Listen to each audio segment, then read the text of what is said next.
Hi friends, அனைவருக்கும் வணக்கம். இன்றைக்கி நம்ம 6ஆம் வகுப்பு முதல் பருவம் தமிழ் இருக்கக்கூடிய முக்கியமான வினாக்களை பற்றி பார்க்கலாம். போன வீடியோவில் வந்து பார்த்தீங்கன்னா 8 திசை என்பதை சேர்த்து எழுதி கிடைக்கும் சொல், இதுக்கான ஆன்சர் கேட்டிருந்தேன். இதுக்கு ஆன்சர் வந்து எதுவும் பார்த்தீங்கன்னா ஆப்ஷன் ஏ 8 திசை. இன்னைக்கான கேள்வி வளத்தமிழ் இருக்கக்கூடிய முக்கியமான கேள்விகள் பற்றி பார்க்கலாம். 1. தொன்மை என்னும் சொல்லின் பொருள். ஆப்ஷன் பி பழமை. 2. இடப்புறம் என்னும் சொல்லை பிரித்து எழுத கிடைப்பது. ஆப்ஷன் பி இடது ப்ளஸ் புறம்.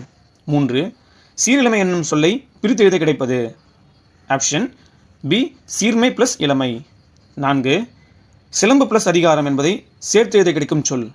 ஆப்ஷன் பி சிலப்பதிகாரம். 5. கணினி ப்ளஸ் தமிழ் என்பதை சேர்த்து எழுத கிடைக்கும் சொல். ஆப்ஷன் பி கணினி தமிழ். 6.